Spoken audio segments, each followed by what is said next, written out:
Hello everyone, welcome to a brand new episode of Spoilers, Results, and Recap with your friend and host, the Pop Culture Junkie. Today we're talking about Money in the Bank 2019. It just ended a few minutes ago, and man oh man was it a very interesting show. If you missed it, you definitely want to check it out. I'm not saying it's the greatest show ever, far from, but it was not the worst. There were some interesting matches, interesting action, and very interesting results, to say the least. But first of all, I have to say, damn you, WWE. I had a Money in the Bank giveaway contest. It was going great. Had lots of people enter the contest, and I was very excited to be able to announce the winner. And we're going to talk about the winner because, unfortunately, there is no winner. And we're going to talk about why. So, damn you, WWE. You screwed up my contest. I'm going to have to figure out something to do later on now for this giveaway I had put together. So, anyways, we had the Money in the Bank pay-per-view live stream show, whatever they're calling it, and yeah, we had a lot of interesting things happen. This is the first pay-per-view after WrestleMania, and they've been saying again they're going to try new things, they're going to freshen things up. Well, we thought that's what they were going to do, and apparently they're still just saying things and doing the same stuff anyways. So let's talk about the card. A lot to talk about. We're going to try to do this very quickly because of a very long card. Not as long as WrestleMania, but it was a long night, and there were, again, a lot of matches. There was 11 matches announced. Technically, there was another match announced and didn't happen, and then so forth, but we'll get to that. So let's start off. We go to the kickoff show. Kickoff show is your standard, typical kickoff show. We start off with the panel. Coach is hosting it with Charlie Caruso, David Otunga, and Sam Roberts. Of course, they share their predictions and thoughts on what's going to happen tonight in every match. We get some backstage interviews with Kevin Owens and Lacey Evans.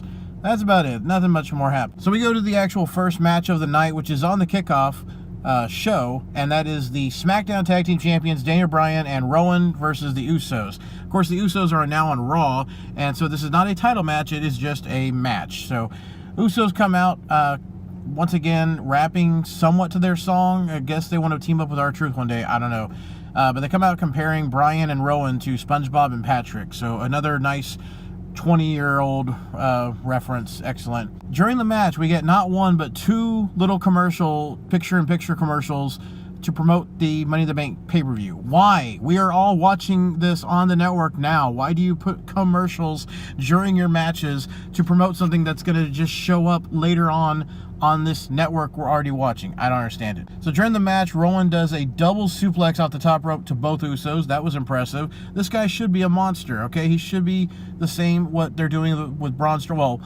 same what they were doing with Braun Strowman, not what they've been doing with him lately. But yeah, he should be a monster. He's a big man. In the end, the Usos hit a double splash on Daniel Bryan to get the pin, and they win. But still your tag team champions, Daniel Bryan and Rowan. Of course, you know, this was just for bragging rights or for momentum, or not for the titles. But so how does Daniel Bryan go from defending the WWE title at WrestleMania, and a little over 3 weeks later, he's in the kickoff show of the next pay-per-view? Crazy. We go to the main show, and the first match is the Women's Money in the Bank ladder match.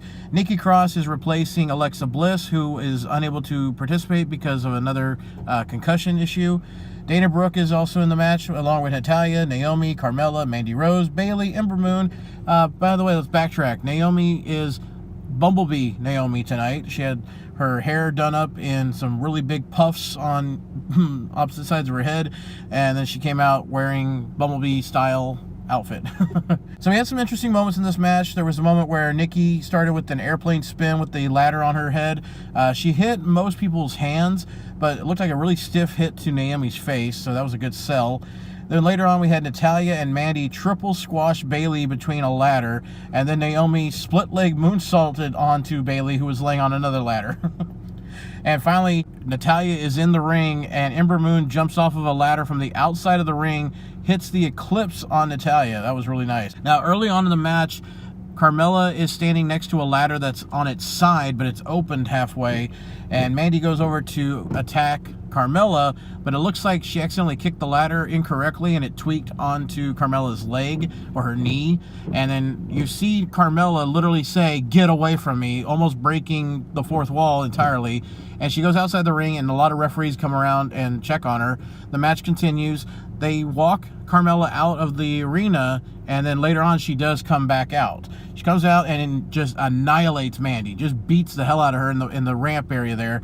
So that's obviously going to be a storyline. Obviously it's not really an injury or anything like that. They're just going to play it up like that. To me, it looks like Carmella was coming out to give her a nice receipt. For those of you who have seen Fighting With My Family, you know, WWE is not about receipts though, right? So after Carmella unleashes on Mandy, she gets inside the ring, goes up the ladder to try to get the briefcase, but Sonya Deville comes in and prevents her, hits a spear on Carmella. Sonya then, similar to Sam from Lord of the Rings, another 15-year or so old reference, she carries Mandy to the top of the ladder, but just as they get to the top, Bayley runs up on the other side of the ladder, pushes them both off. Bayley retrieves the briefcase and is the winner and is the new Miss Money in the Bank. Oh yeah. So time to get some mini briefcases for the Bayley buddies. Afterwards, Charlie Caruso interviewed Bayley, mentioning to her about her tag title run with Sasha. Bayley says, hey, that's in the past, and I'm now Miss Money in the Bank. So it was interesting that they mentioned Sasha. I'm sure it was a little poke at her because there was rumors that they were offering Sasha to win this match as a way of coming back and getting back into the program. But who knows what's going on with Sasha now. Overall, I thought it was a good match. It was interesting. There was not a whole lot of big, giant spots, but there was a lot of nice ones that did happen, so I enjoyed this match. We go backstage. We see Triple H on the phone. Sami Zayn interrupts, asking him for some protection from Braun. Triple H says Braun has been barred from the show, but if you want protection, I suggest you tape up your fist. Our next matchup is the United States title match, Samoa Joe versus Rey Mysterio. Rey hit a springboard senton, but seemed to land on Joe's face because when Joe stood up, his nose looked to be swelling up, and there was noticeable blood coming out. Similar thing like that happened to The Undertaker about 10 years ago with Rey Mysterio as well, where he actually did break the bone on Undertaker's face. So yeah, Joe goes for a powerbomb, but Rey turns it into a Hurricane Rana and rolls up Joe for a surprise pin. But when they show the replay, and even when they were doing the pin, you can see Samoa Joe's left shoulder is completely off the mat.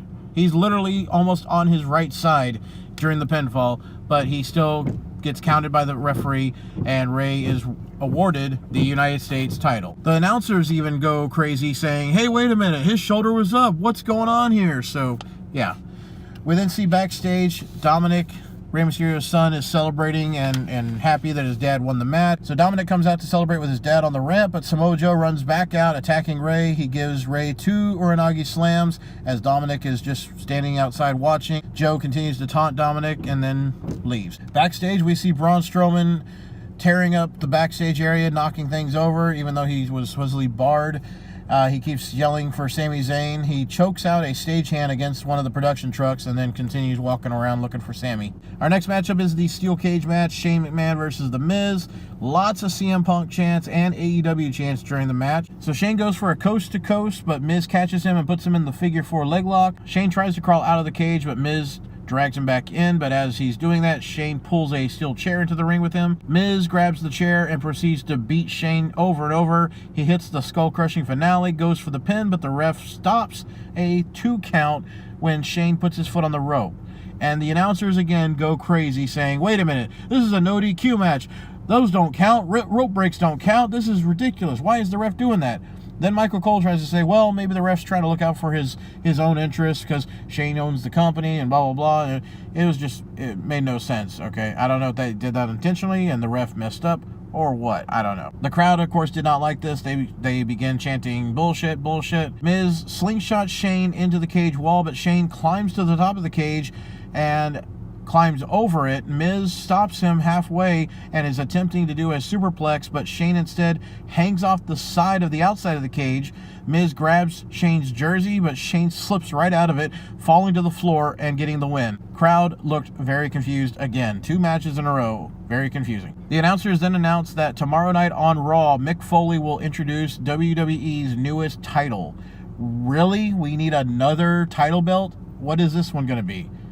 We just had the new women's tag titles, or reintroduced ones.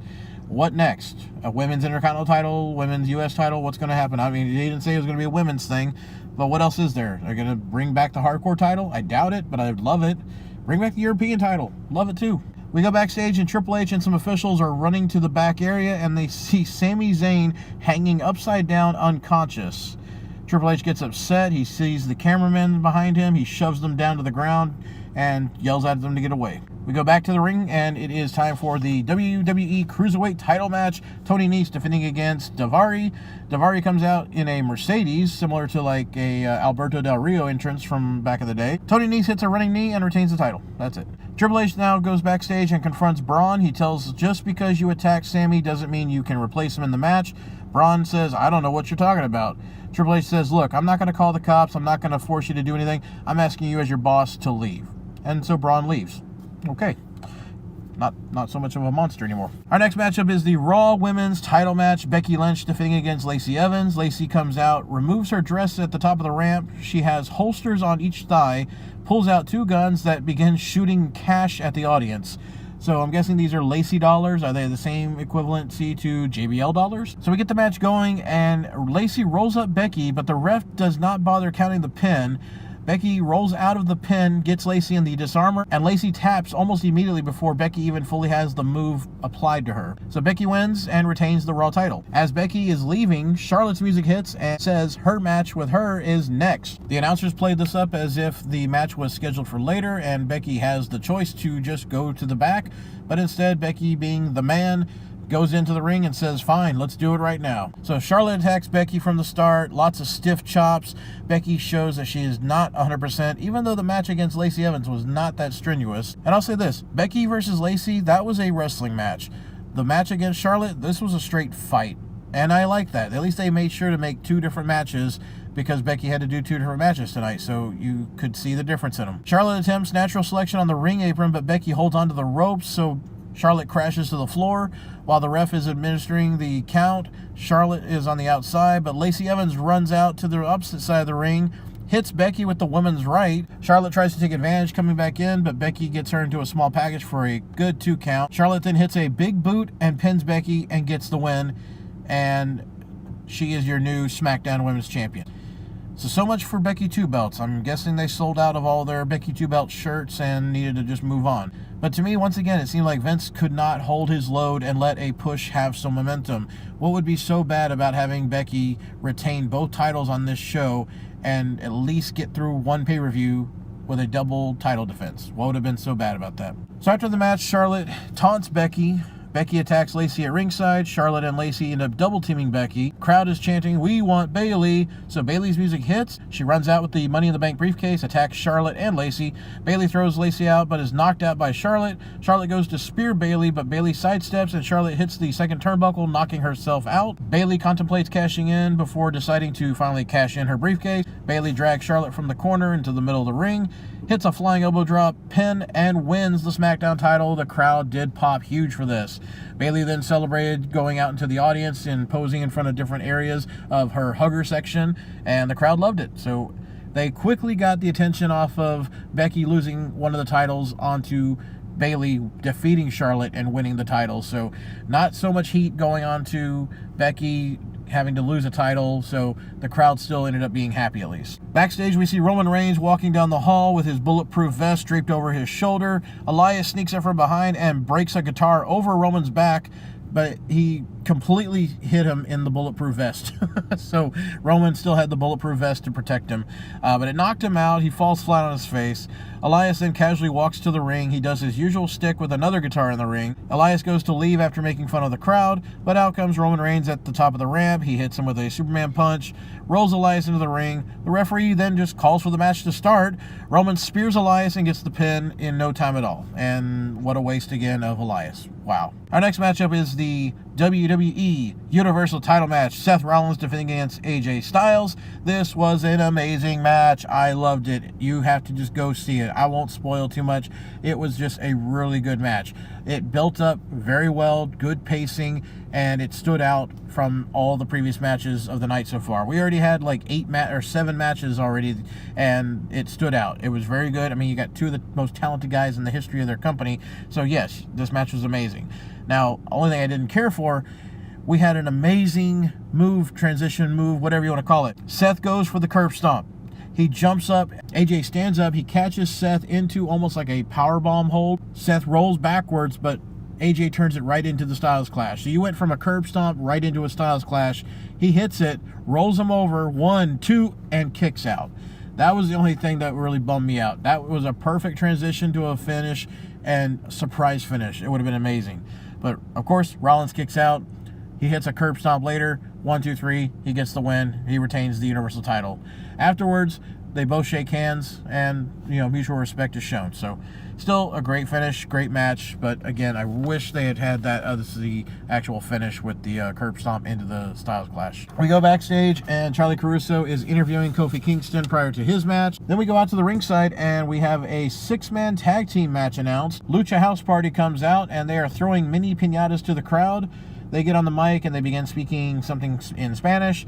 And then Lars Sullivan comes out. He destroys the house party. He headbutts Kalisto, which ends up causing the top of his own head to bleed. Then he hits a running powerbomb to Kalisto, and that's it. So we never get our 6-man tag match, which was never actually announced anyways. Next up, we have the WWE title match, Kofi Kingston versus Kevin Owens. This one was a good SmackDown match, but it had way too many false finishes, way too many kickouts.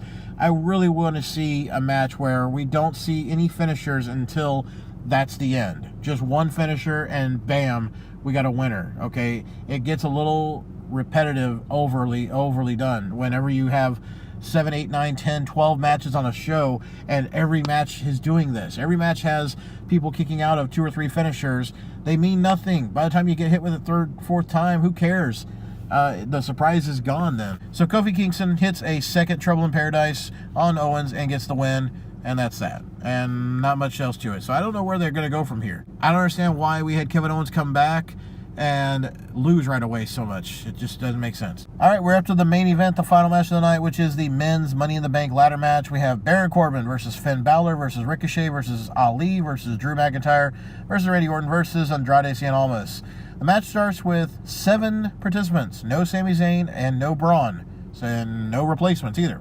At the very beginning of the match, Orton backdropped Ricochet, Ali, and Finn on the middle announce table. It never broke, but he put all 3 of them onto the table. At one point, Andrade hit a somersault powerbomb to Finn off of the top of the ladder. Finn bounced off of another ladder. It looked painful. So this match was okay. It was not the greatest Money in the Bank ladder match, and it didn't really have any moments that you hadn't seen before. That was the disappointing part. And you can only do so much after a while when you have so many ladder matches, so you have to figure out a way to change things up. And unfortunately, yeah, we didn't have any other way to make this interesting or different. So where do you go from here with a Money in the Bank ladder match? Ali is moments away from the briefcase. You can see that the crowd is just sitting there, very uninterested in what's happening. And then as Ali is about to retrieve the briefcase, Brock Lesnar's music hits, and out comes the Beast with Paul Heyman. Brock Lesnar runs down the ramp. He pushes over a ladder that was standing in the ramp area, and it lands on top of some cameramen and stage guys. It didn't look like they knew it was coming either. Brock gets into the ring. He shoves the ladder over that Ali is on.